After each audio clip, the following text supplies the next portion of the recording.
Welcome to Spooky Saturdays. I am your hostess, the Reading Dragon. We hope you enjoy the story.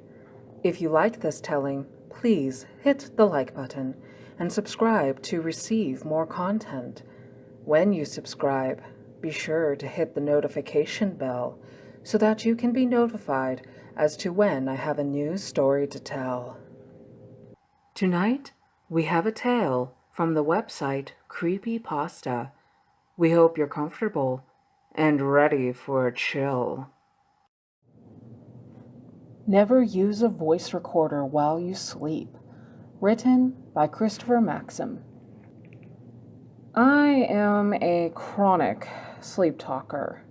Always have been. Everyone who's ever slept in the same house as me will tell you that. My parents, siblings, friends, and especially my exes. They're the ones who got an earful.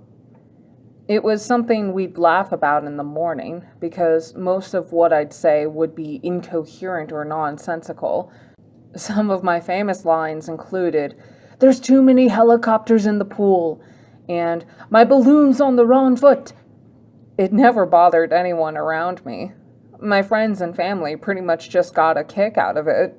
One day at work, the subject of sleeping came up. My coworkers threw stories back and forth about some of their weirdest dreams. I chimed in with my sleep-talking antics.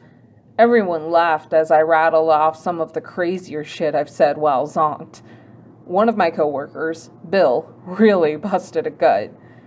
After he finished hyperventilating, he told me that I should set up a voice recorder while I sleep so I can play it back at work every morning. Honestly, I didn't think it was a bad idea. That night, I downloaded a decent voice recording app on my phone and placed it on my nightstand before I went to bed. Being single and living alone, I had no way of knowing what I said in my sleep anymore. So I was looking forward to hearing what it would pick up. It would be a humorous way to start my otherwise dull mornings. For 2 months, I recorded a lot of great stuff. One night, in particular, I kept screaming, almost as if running from something in my dream. But after a few minutes, I said, "Bad fridge!" I couldn't stop laughing at that one. Neither could my coworkers when I showed them. Eventually, the app picked up something unsettling. Listening to the radio for any trace of funny banter I might find, I heard a loud bang. It sounded like a door being slammed shut with great force. Hearing that, my heart sank. I wonder if an intruder had made their way into my home. My house is a small cottage in the outskirts of town. I was able to get it at a great price due to its location and age. As such, some of its components were antiquated. I knew after hearing the recording that the only two doors sturdy enough to make that loud of a thud were that of the attic and the basement. Basements and attics have always freaked me out. Never liked to go near them as a kid and still don't as an adult. They kind of terrify me. The ones in my house even more so. Something about them being old made them all the more sinister. Despite my fear, I had to make sure no one was in the house. I got up out of bed and headed straight for the basement, as that was the door closest to my bedroom. I hesitantly opened the door and descended into my home's depths. I was nervous, but I was desperate for some peace of mind. The basement was empty. I quickly ran back up to the first floor and proceeded to journey upstairs. Once I reached the attic door, I froze. As much as basements make my skin crawl, I find attics to be far worse. Maybe it was because they were always a big unknown to me. I had only ever been in an attic once my whole life, and that was to help my dad unload some Christmas decorations. Even then, I was spooked. Because of my phobia, I installed a deadbolt on the door when I moved in. It sounds foolish, but hey, it helps me sleep at night. Looking at the door, I noticed that the deadbolt was still locked. An intruder could have gone in and then relocked it on their way out, but at least I knew they weren't in there anymore.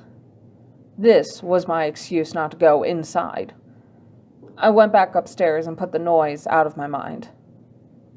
Forgetting all about the loud bang, I continued to record at night in the hopes of catching more sleep talking.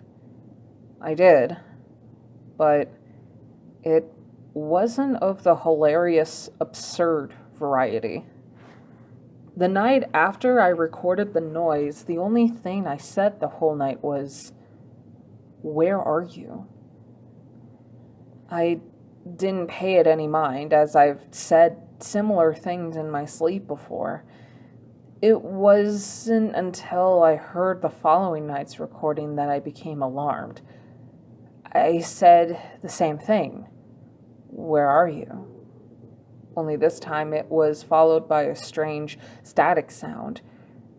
It was odd, but I chalked it up to coincidence and a phone malfunction.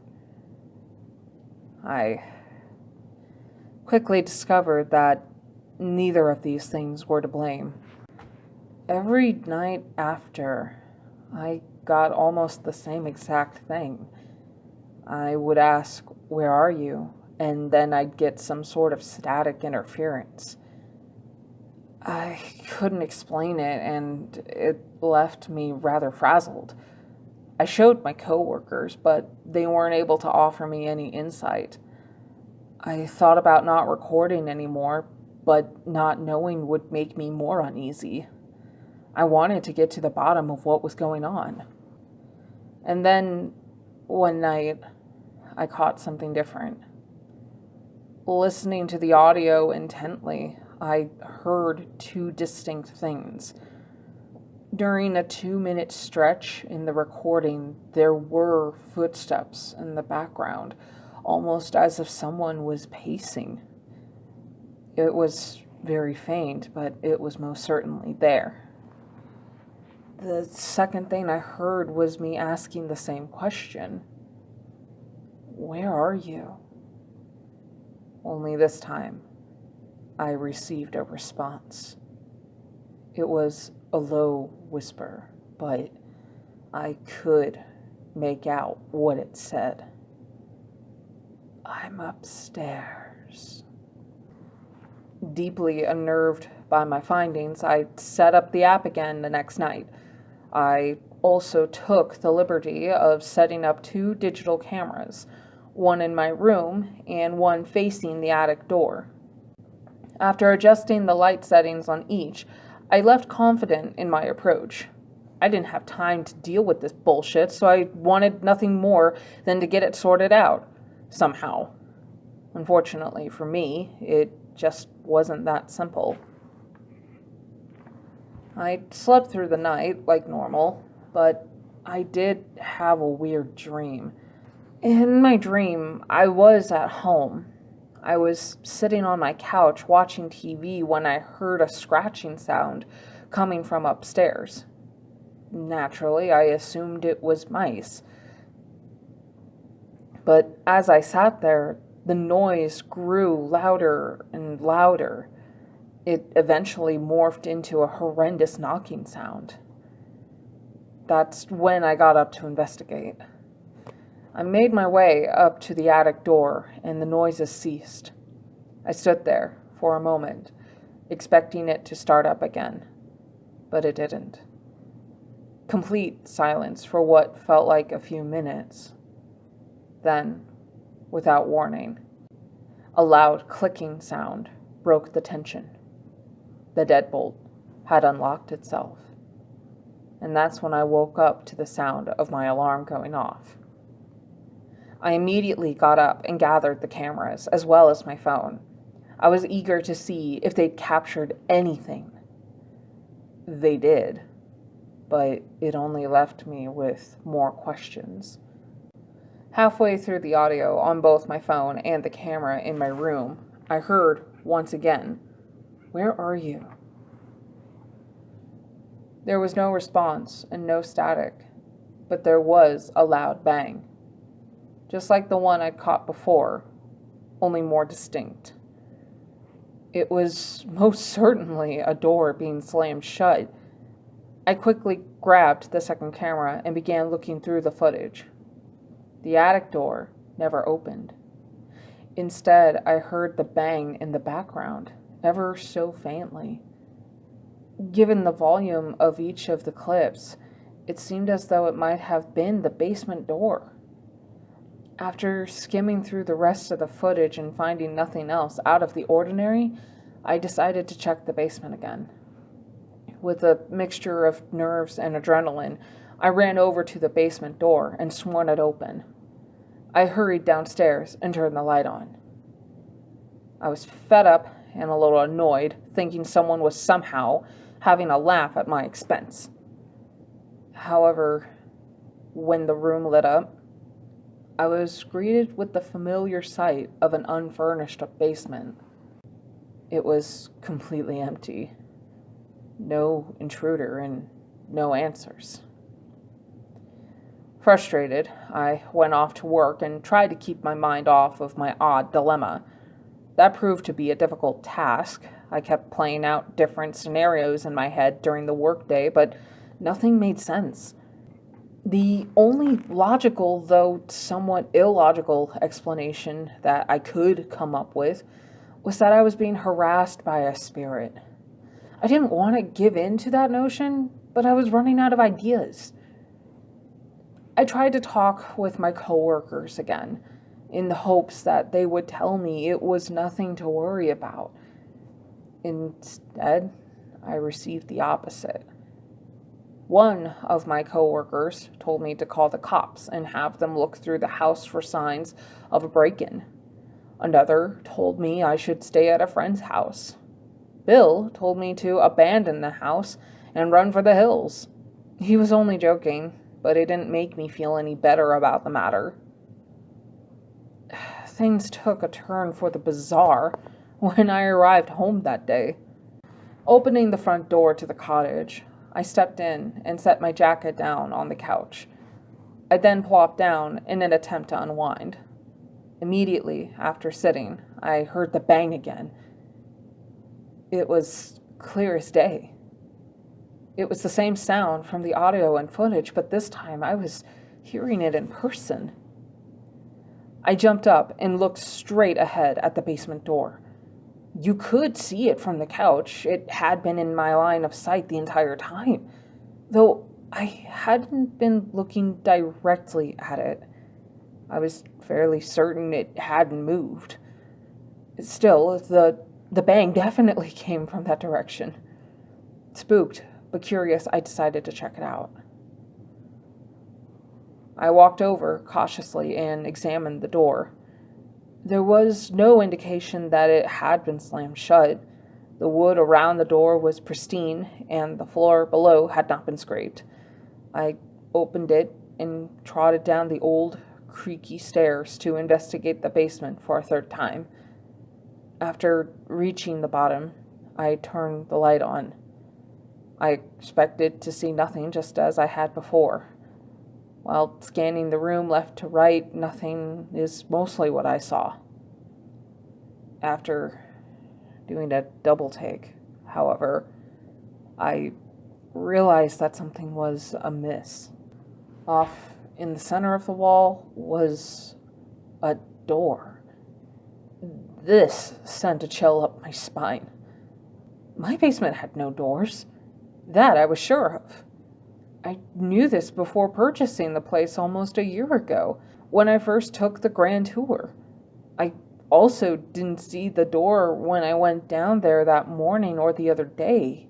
It didn't make a lick of sense. I walked towards it, bewildered.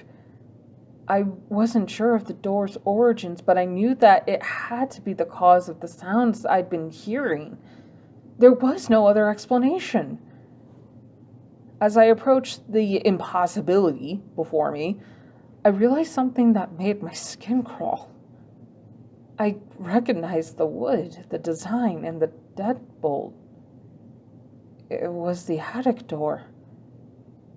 I didn't want to open it, for fear of what might be lurking behind. Instead, I ran upstairs and checked to see if the attic door was still there, the actual one. It was, indeed. I ran back downstairs into the basement, only to find that the door down there had vanished. Had I merely imagined its presence?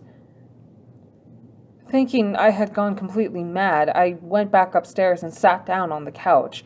My mind was running haywire, trying to comprehend things, but it eventually gave in into its own wariness.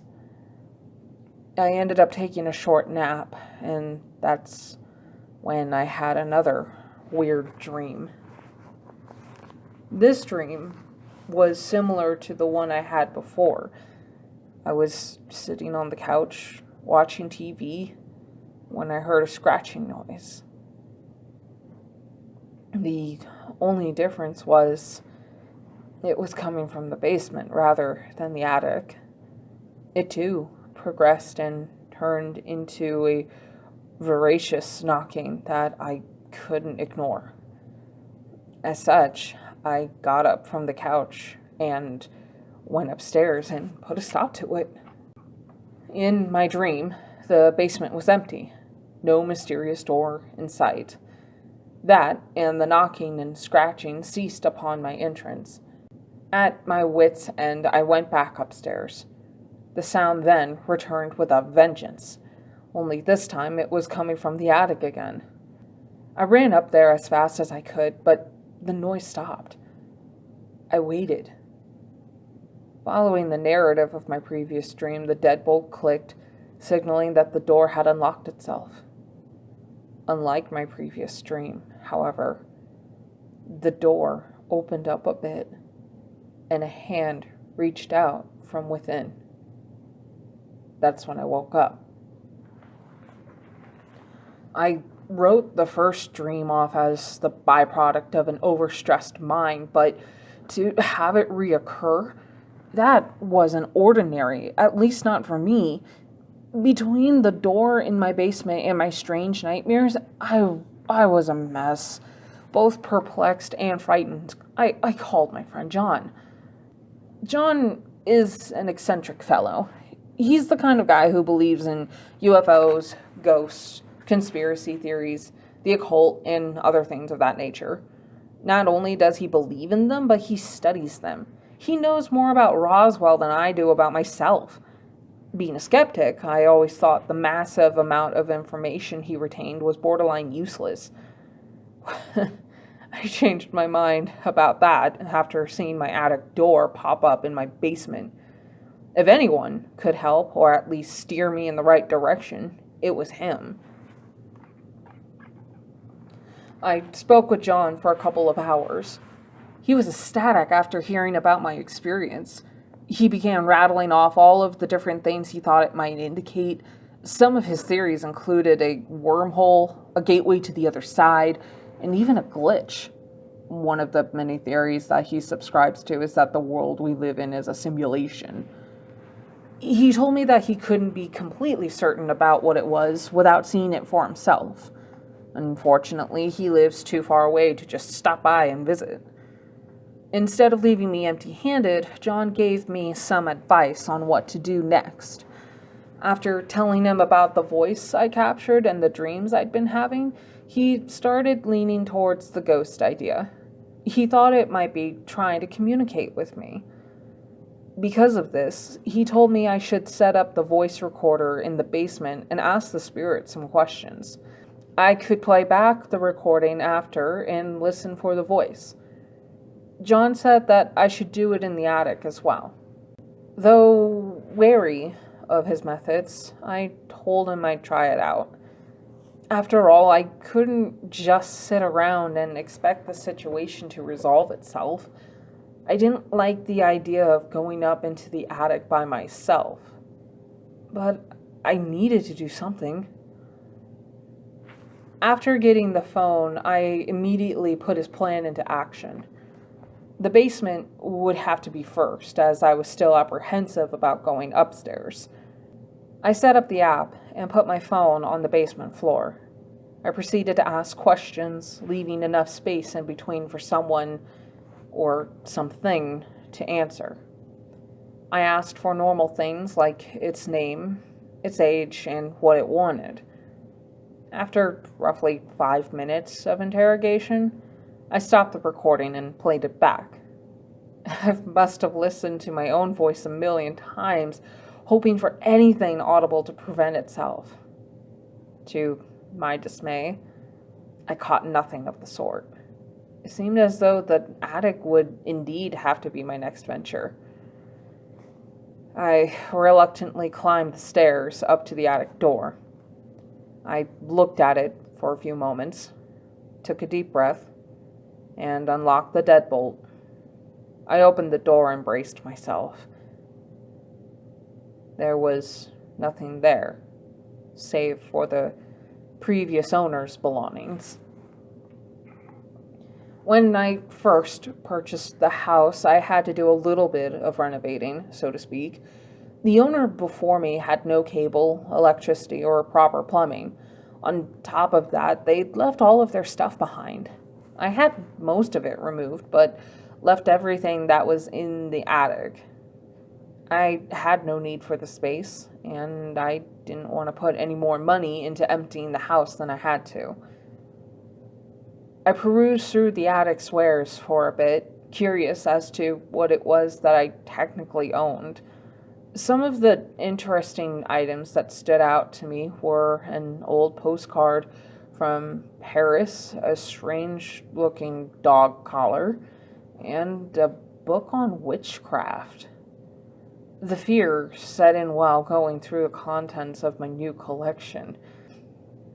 The angled ceiling, antiques, and large window overlooking my yard did give the place a dose of charm, but I still didn't like attics. I quickly hit the record button on the app and set my phone on the floor. I asked the same questions as before, but didn't leave as much space in between as I really wanted to get the hell out of there. Before stopping the recording, I had a thought. Perhaps the spirit would respond if I asked it the same question that I did in my sleep. I cleared my throat and asked, "Where are you?" After asking the final question, I stopped the recording and played it back. It sounded almost identical to the one I'd recorded in the basement, complete with a lack of answers. That is, until the very end. After I asked the last question, I heard a familiar, low whisper. "Behind you." After hearing this reply, I immediately turned around. There was nothing there. Despite this, I hightailed it downstairs. That eerie voice reinforced my phobia of attics and instilled in me an indescribable dread. I could no longer bear to be in that house by myself. I called John again and begged him to help me out. I told him I'd give him the gas money for the 8-hour round trip. He was reluctant at first, knowing that he'd have to spend the night and call out from work the next morning. Curiosity got the best of him in the end. After much deliberation, he agreed to come over. I waited for John in my car. While sitting there, I couldn't help but examine my house. I began asking myself questions like, is it really haunted? Do ghosts really exist? And my favorite, is this what my life has come to? Though the questions were speculative and rhetorical, I pretty much knew the answers. As I gazed towards the house in disappointment, I noticed something out of the corner of my eye. It was a silhouette standing at the attic window. Holy shit. What the fuck? Oh, what do I do? Those were the only retorts that crossed my mind after seeing the shadowy figure. After a few moments of staring, the figure stepped back from the window, completely out of sight. I sat and pondered about it for a few minutes after its departure. In a moment of bravery, I chose to go back in the house and up to the attic. Crazy, I know, but it's my house, and I needed to show this thing I wasn't interested in playing its games, even if I was scared shitless. Besides, John would have my head if I didn't follow the damn thing. Feeling confident, but a little shaky, I ventured up into the attic. I swung the door open without hesitation and waltzed in like I owned the place. After all, I did. The attic was void of any ghostly figures, but it did harbor the faint scent of candle wax. Unsure of how to proceed, I started talking in a loud and firm tone. This isn't your house. I'm tired of your bullshit game, Spirit. I demand that you leave at once. I knew this wasn't going to work, but it was almost cathartic. I felt a hell of a lot better fighting back. I walked around the attic, satisfied with my rant, thinking that I had actually conquered my fear. My smug demeanor wouldn't last more than a few moments. Soon after I spoke, a gust of wind blew through the attic and hit me like a bus, nearly knocked me over. I knew it was the ghost doing. I tried to stand my ground, but I was pretty damn frightened. I watched as everything around me flew about, creating a tornado of mementos and keepsakes. I was about to retreat when I noticed something that hadn't budged an inch. It was the book on witchcraft that I'd seen before. Upon noticing it, the wind inexplicably stopped and everything fell to the floor. I walked over to the book, curious as to why it remained stationary. As I did, it opened up on its own. It was startling, but I somehow sensed no malice. I was coming around to the fact that the ghost might really be trying to communicate with me.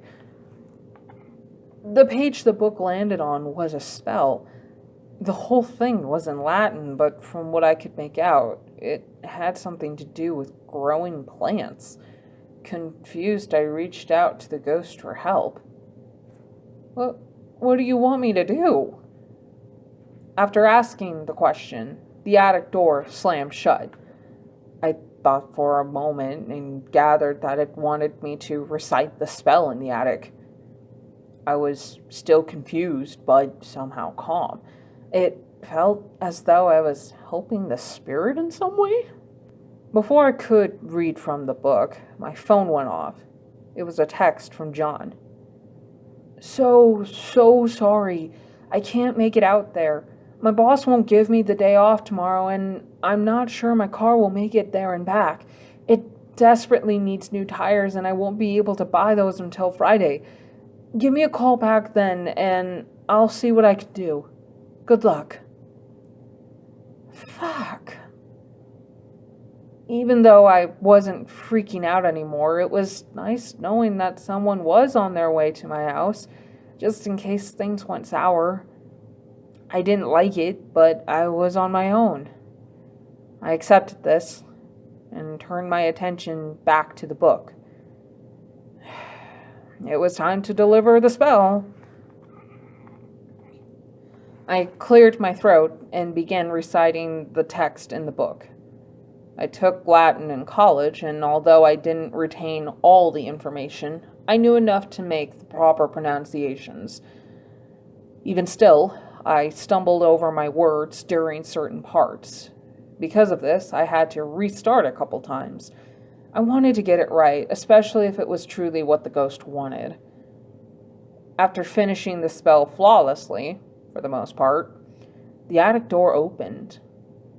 I walked out with the book in hand, wondering if everything was over. When I reached the bottom step and turned around the corner, it became quickly apparent that it wasn't. The basement door was wide open. I was in uncharted territory, taking orders from a ghost? But I hoped I was following along all right. Seeing the basement door ajar convinced me that I probably needed to recite the spell down there as well. I still wasn't sure why, but it felt like this was the spirit's will. As such, I obliged. I walked down into the basement with the book and turned the light on. A quick glance around revealed that I was alone and that there was no door. I cleared my throat once again and began reciting the spell, word for word. Honestly, I was a little excited. It felt like I was doing something productive about my ghost problem, and that it might actually help put it to rest. This time, I got it right on the first try. Upon finishing the spell in the basement, the house began shaking. When I say the house, I mean the whole house, basement and all. I'd never experienced an earthquake before, but it seemed like the only logical explanation for what was happening. It wasn't until I looked around the room during the madness that I realized it was the spell's doing. There, on the far wall, shaking with the rest of the house, was the attic door. I wondered if the spell had somehow summoned it, simultaneously causing the house to wobble. The tremor eventually stopped, and I was left with the door, lending credence to my theory. I waited for a few minutes, thinking the door would open, but it did not. It seemed I would have to do that myself. I wasn't too happy about it, but I'd come too far to back out now.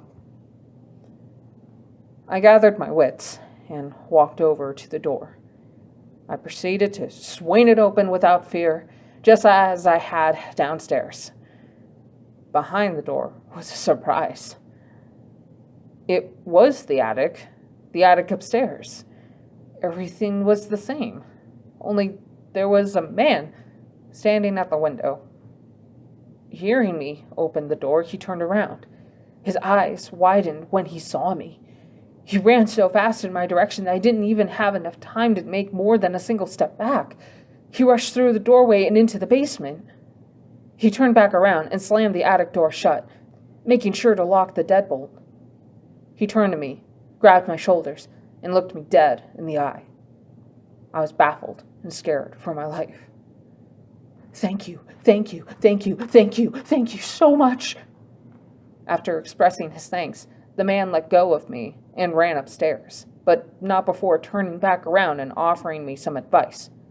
Whatever you do, don't go in there. He gestured toward the attic door before bolting upstairs. I ran after him, wanting to ask some questions, but when I got upstairs, it was already too late. My front door was open, and I could see him running down the dirt road towards town. And that was that. I've slept every night since then with no noises or paranormal issues whatsoever. I even set up the cameras and voice recorder a few times to make sure. They didn't catch a damn thing. I don't know what the hell happened, but I'm sure of one thing.